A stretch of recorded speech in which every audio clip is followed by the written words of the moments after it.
figured out long ago, forecasting in my job would be a lot easier if it wasn't for those pesky bosses and customers. Maybe that's why I'm doing podcasts now. If you can't do, teach. Let's get to it.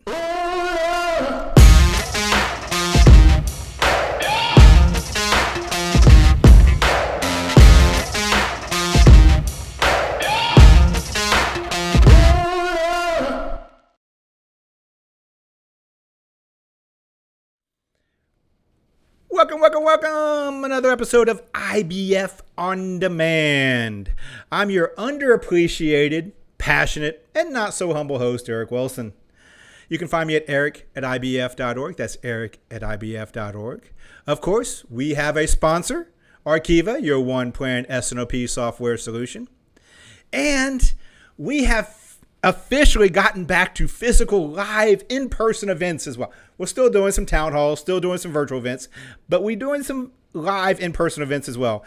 Got a boot camp coming up probably in about a week, maybe two from when this is. Who knows? Maybe late. It may be last week by the time you're watching this.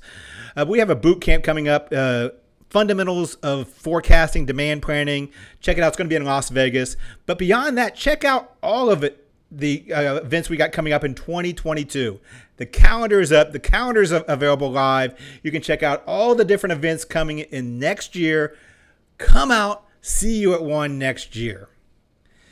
Today, in this podcast, I want to talk to the CEOs.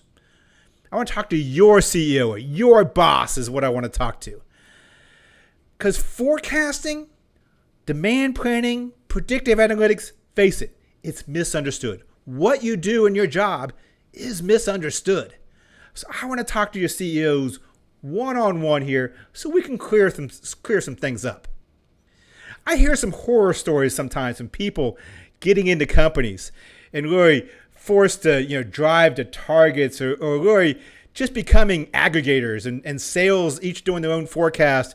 And then all they do is just enter into a system and they're really doing no insights, no analytics.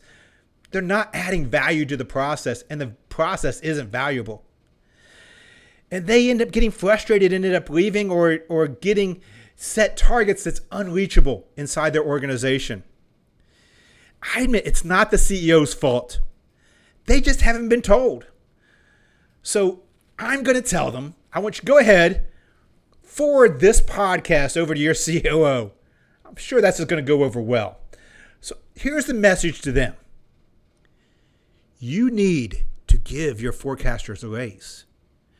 You should start listening to everything they have to say. Okay, and seriously, I do want to have an honest conversation and really hit some key aspects that I think are misunderstood or miscommunicated from what you do to what they interpret. So I want to talk about the 5 things that I wished my CEOs, my bosses knew when I was sitting in your seat. I'm going to go through the 5. I invite you afterwards. Let me know number 6 and 7 or some horror stories that you have. Put them down in the comments below or send me an email, eric@ibf.org. Let me know some of your things you wish they knew as well, or some horror stories that are very relatable, I'm sure, to myself and others that you want to share as well. Starting off with number 1. First thing I wish the CEOs would understand is forecast error is not a goal. It's not an incentive. Stop treating it as such. What you're doing with most forecast error, if you're looking at a mean percentage error or a mean absolute percentage or even a weighted MAPE, what you're measuring is uncertainty. You're measuring the magnitude of your uncertainty or the direction of your bias and uncertainty. But you're not necessarily measuring it as a goal. It is that KPI impacts other KPIs, but in itself, we sometimes have less control over it itself. And so it should not be a benchmark. You shouldn't look at the industrial averages and say, okay, 46% is what everybody else is getting, so I'm going to set my benchmark at 46% for all my planners as well, across the board. Guess what? Your company may be different. Your SKUs may be different. Your systems may be different. Each data set has its inherent uncertainty to it. So you need to be able to measure it on what they do. KPIs and metrics should drive behaviors, not unwanted results. And the problem is when we set incentives and goals of arbitrary numbers for error metrics type situation, we sometimes create unwanted behavior. If we set this across the board for, sales are graded on this as well, guess what? We're going to drive certain types of behaviors. If we don't have the right bias, but we have the right error metric, guess what? You're going to end up with bias. If we are looking at the bias on one side but not the other based on the metrics, they're going to drive certain behaviors. So you're going to drive unwanted results by that. I've seen sometimes people use bias to try to deliberately create inventory, create sales on a high side or deliberately on a low side, either to cut inventory or create inventory by looking at bias and punishing bias more so on the upper side or lower side to generate behavior. So you're not using this to drive behavior then anyway. So what are we doing with KPIs? What do I want them to use the KPIs for? What we should be measuring are decisions that impact the business. We have a forecast that are driving a business decision, whether it be inventory, whether it be service, whether it be what we're going to order when. We're going to drive business decisions. We need to measure the business decisions that we make from the uncertainty. We need to measure the process, forecast value add, other ways that inputs, collaboration, consensus. We need to be able to measure the process. If we're measuring the decisions and impact to the business, we measure the process. That's what we should reward on. That's what we should drive behavior to. What we shouldn't drive behavior to then is the arbitrary uncertainty, error metrics, and have that as our KPIs and goals and incentives to try to get. We should understand what that error is and understand not error is bad. As long as it's identified, we continuously improve upon it, and it's managed. And we also have to understand there's an inherent variability of our data, inherent variability to what we do, and there's a certain point we're not going to be able to reduce below that certain limit. There's a diminishing return. And to get that extra 1% is going to take too much effort, too much time, too much resources, too much money sometimes putting into it to be able to try to squeak out a few more percentage points of error beyond a certain point. So we need to focus on what you can do with your data, focus on your decisions impacting the business, and focus on the process. That's how I'd like you to measure me. That's how I'd like you to measure what we do, not necessarily the uncertainty of what we're coming out with. Number 2, forecasts should not be the targets or be the plans. Forecast should equal an unconstrained, unbiased view of the future. That's what you want because you're making good decisions off of this. And to make a rational decision, you want an unconstrained, unbiased view of the future. A target is a desired outcome. Your forecast is not your desired outcome. Your forecast should be based on reality. It should be based on all the inputs, all the feedback, everything you got going into it. This is what I think is going to happen. That's a very important view. A target is what you want to happen. Guess what? They're two different things. And unfortunately, I see too many companies that either drive a forecast to a target or force a forecast to a plan or target after they developed it. Here's my financials. Make my forecast equal that. You're taking a lot of that insights that went into the forecasting process.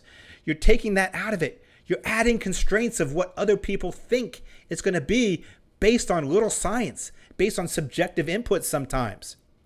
And guess what? You are creating bias. Almost guarantee you're creating bias in the process. You are creating bias in the process by trying to push it to a target or equal a target or plan.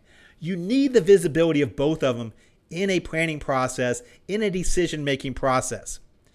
And besides just adding in bias if you drive to it, just creating and really putting the delta between the target and the and your forecast, your plans and your forecast from a top-down perspective. What I mean, CEO saying, guess what? I think we're going to do 10 million next quarter. Before the forecast is created, I almost guarantee you've created anchor bias. I almost guarantee that statement is going to create a forecast that's pretty darn close to 10 million for the next quarter before they're done, because they know what number you want to hit.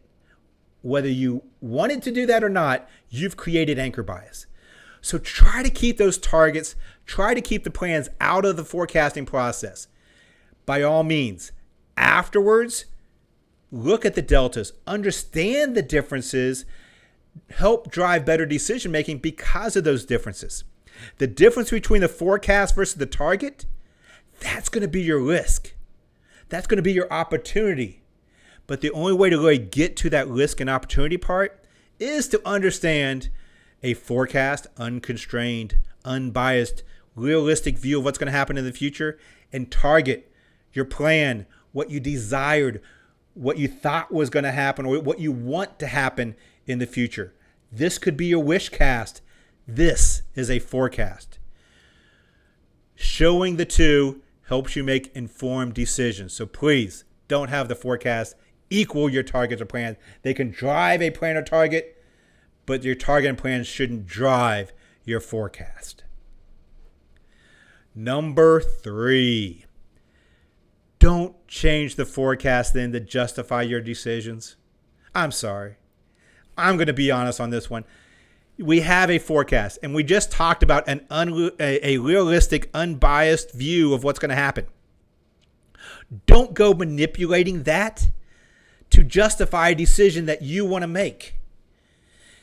Here's my new products. This is where I see it most commonly. I have a new product that's going to be launching. We need to do, here's the business plan to make it worthwhile. Market's not saying we're going to do that. Cannibalization says it's going to be this. No. We need it to say this. We have to have this for our financials to look good. So I'm going to push and drive the forecast to make my decisions, or I want to do this. Don't change the forecast to justify a decision that you want to make or have made. The forecast should remain that unbiased view of the future. This includes promotions. This includes new product launches. This includes capital expenditures. This includes different markets you wanted to get into. Whatever decisions that are made or going to be made, a forecast can help show what your risk is, what your opportunities is. You can still make your decisions, but at least have it grounded foundationally based on what we're actually seeing. Not saying forecast are always wrong, but forecasts have uncertainty in it. We talked about that in the first thing. So understand there's a range that comes with this forecast. So there's still opportunity. There's things you can do to change and make your decision plausible or possible. But don't create a forecast to generally make an unrealistic view just so the decision looks better or easier to make. It's not always good news, understand, that helps make a timely choices. Sometimes it's the bad news that you need to hear to make a timely choice. Think of what's going on with COVID. It's better to understand your limitations, your risk, and opportunities before it happens and when you're making the decision than when you're afterwards. You can't always trust your gut.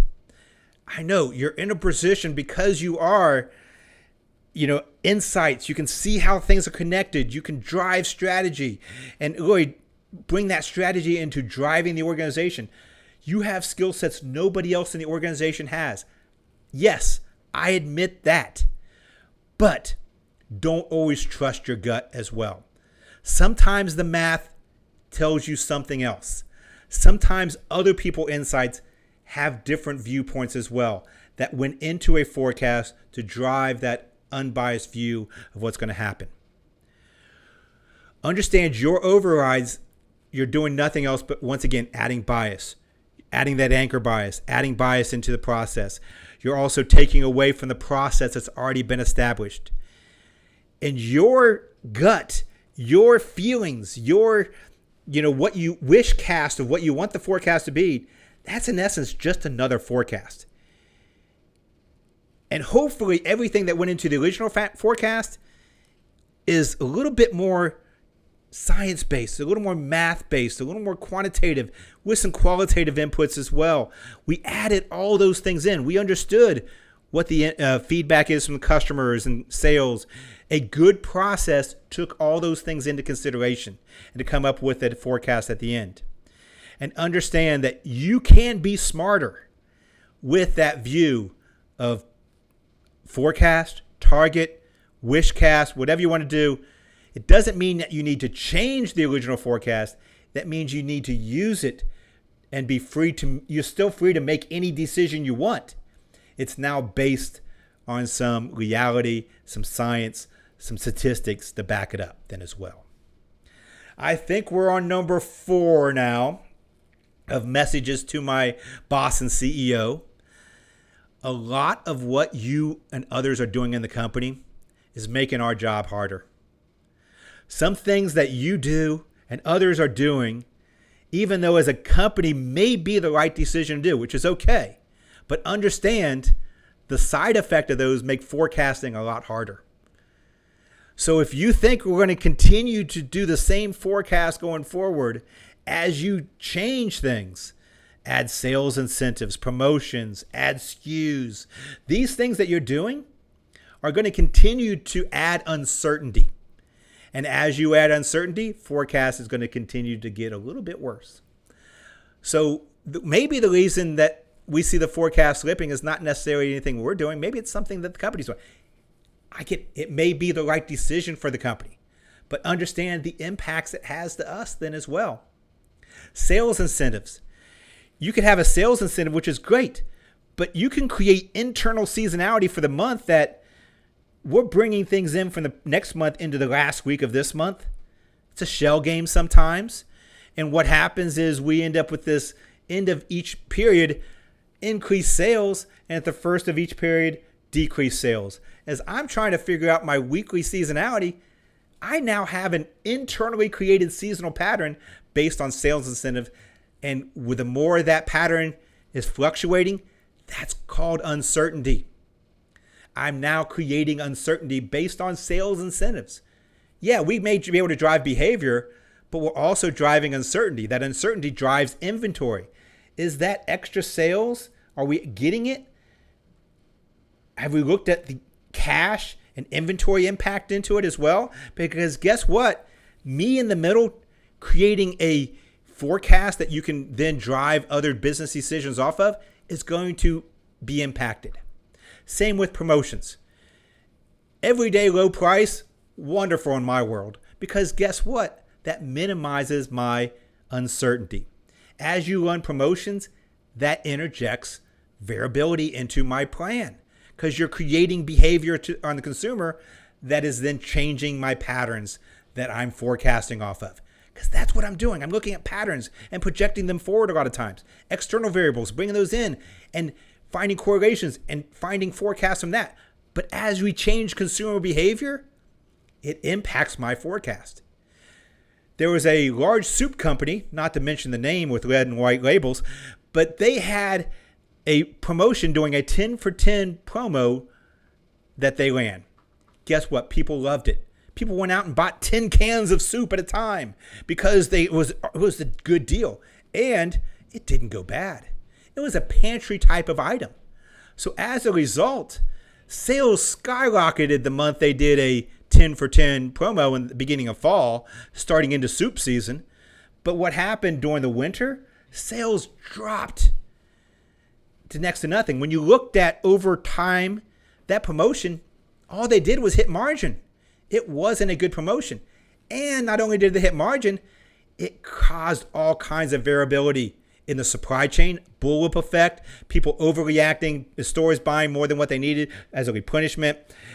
It ended up causing impact to demand, causing false Positive, they didn't get out all the as far as the smoothing or pruning of the history, so it caused unnecessarily seasonal spikes or reactive spikes if their system, if their algorithms were too sensitive to most recent periods. As a result, across the board, supply, demand, they ended up building excess inventory. As a result of it, it hit cash, hit their margin, didn't increase the revenue. Overall, the promotion wasn't a good idea. There are promotions a good idea, though. There are times when to run promotions, inventory or heavy, things of that sort. Once again, understand the byproduct of that, though, will be variability. Understand how it's impacting supply chain, how it's impacting you as a forecaster then as well. SKU proliferation is another big one. We keep adding SKUs and we're not getting rid of the other ones. We hear this all the time. What you're doing, though, besides just adding more SKUs, you are adding variability, because as SKUs will go up 17%, you may only see sales go up 3%. Net result, you're seeing a negative per item per sales. And you're getting a disproportionate, some items, some sales, some items, less sales. So it's causing mix issues. It's causing variability issues. You're causing that variability creates poorer forecast going forward. So as you are adding SKUs and not getting rid of old SKUs, if you're not looking at SKU rationalization programs and you're just allowing more and more SKUs because the more the better, more chances of sales, yes, more chances of sales, you may have that be your strategy, but you're also adding variability into the process. You're going to have inventory issues with this process as well. So you're adding inventory because you're adding variability, you're adding forecast error. So understand things you are doing and other people in the company may be making our job more harder. So what do I want then? I want a commitment from you. I want you to broaden your perspectives. I want you to think about decisions that are made. May be right, but they may have an impact then on variability, may have an impact on forecasting, may have an impact on what we have to produce. Utilize us to help understand those trade-offs. As we're doing the promotions, hey, what's the impact of this promotion going to be? What do we see as far as the realistic view? Goes back to here's an unconstrained, unbiased view of what we think is going to happen with the promotion. Here's decisions that you're going to make. It doesn't change the end decision. You just now may have more tools to make that decision with. So please utilize forecasting when you're making those decisions that are impacting variability, impacting uncertainty, impacting the items we're trying to forecast. It can help you with inventory, help you with sales, help you with cannibalization, promotions, new product forecasting. Get us into the process early and often so we can help provide a baseline for you that can help you understand going forward what the impact of those things may be. The last thing, I think I'm on number 5 now, is successful forecasting requires some specialization. You can't take a person, the intern, and hope they're a full-fledged demand manager the next day. There are some that may be able to do that. But you take people out of other roles, sometimes dissimilar roles, and you assume, hey, they knew how to do Excel, so they must be analytical. Throw them into forecasting because that's an analytical role as well. Great, you're a forecaster. It doesn't always work that way. It's a unique function with unique and specialized skills. You have to really understand what we do and help us do that job better. And guess what? It's not all about the analytics. Analytics do play a great part. It's more about being an orchestrated leader is what you're looking for in a demand planning, forecasting, these types of roles. Because you're really building consensus, you're building collaboration, you're understanding from a analytical and forecasting ways how things are impacting other functions, other decisions, other processes. Everything I talked about, understanding them, they need to understand you and understand other functions as well. They become that orchestra leader that really brings multiple insights together. I love the quote saying they're not about a number, they're about managing assumptions. That's truly what they try to do. And they touch all aspects of an organization. So with that, we need to give a little more focus to them. a little more attention to them, a little more TLC, and help them really drive better forecast, better outputs. Because every 15% forecast improvement, it's about 2 to 3% to your bottom line. There is true ROI there. I've talked about that quite a few times. IBF's done a lot of research on this, so it impacts you as an organization if we can improve the forecast. So we need to focus really on forecast. Plus, every business decision is based on a forward-looking projection, i.e. a forecast. May not be their forecast, maybe your gut, but it's a business decisions based on a forward-looking projection. So it's better if we really bring them in and help enlighten and make those decisions better. So what's that mean? What kind of help do we need? First of all, look at functional team and specialized role. Look at the analytical side. Look at the data side of it. But then also look at the process side of it as well. The ones bringing in collaboration and really, bringing different functions together.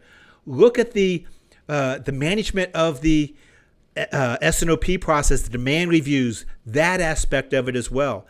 You may look at external customer relations, a CPFR type of role. There's specialized type of roles you can have within an individual function and have those do different things and bring more insights into a process. Look at training. Training is critical. Things have changed. Things continue to change. You need to be at the forefront of that change. Traditional demand planning is only going to get you so far. Look at the predictive analytics. Look at your s&op process that's being fed. Look at all these things. Look at an internal training. IBF happy to come in and do customized internal training, or outside. I don't care if it's IBF, ASCM, any of the others. There's a lot of external training available as well. IBF has said the 2022 calendar is up. Go to a conference. Come to a specialized training. Have us come in and do a training. But training is critical. I don't care how you do it, who you do it with. It's not a sales pitch.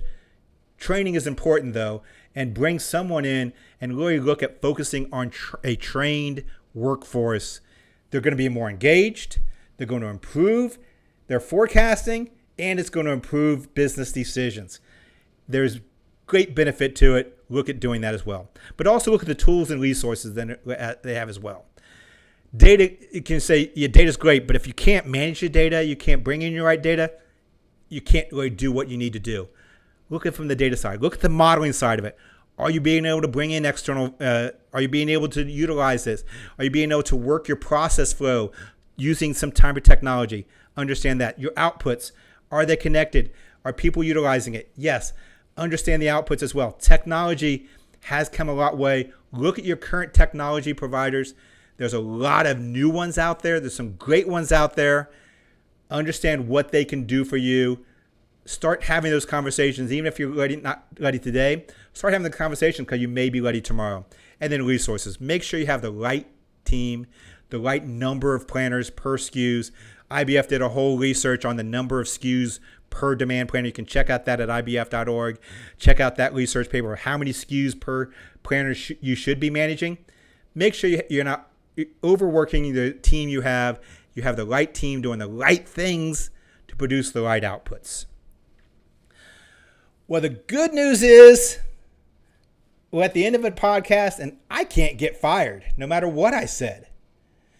Unless maybe you stop watching me or IBF stops supporting you stop supporting IBF and what we're doing. But luckily, you haven't stopped doing that. It's been a couple years now, and you continue to support us. You can continue to support IBF, and I personally thank you. My name is Eric. This is IBF On Demand, one of the many things that you are supporting. You can find me at eric@ibf.org, eric@ibf.org. I said I'd love to hear number 6, 7, and 8 things you want your boss to know as well. You can be anonymous. I won't tell them. Or if you just have a horror story you'd like to share, I've seen a lot of those. It's not fun to read, but they're very familiar when I read them, and I can respond back with other types of story to let you know, hey, guess what? Most likely you're not alone. So love to have those conversations. There's some stories that you have going on as well.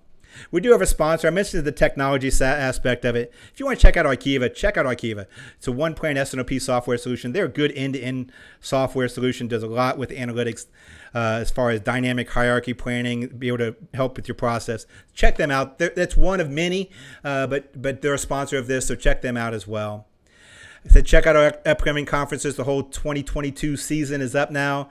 And if you need help with your CEO, be happy to talk with them in person. Put together a presentation. We can go over some of the key aspects of demand planning, S&OP, look at your current processes and feedback as well. Something that I've done with a lot of organizations. We're picking up a lot more I'm working with right now. We can schedule something in 2022 with you as well. Sometimes they always say the expert's the person that lives 100 miles away. And with a little extra, it can help maybe identify what exactly those gaps in communication between you and them are, and help your process as well, finding those gaps in your process as well. So if you want to reach out to me, it's at eric@ibf.org or info@ibf. You can do anything there as well. So one thing I do want to mention before you meet with your CEO, before you bring them all this information, one thing I don't want you to forget: wash your hands.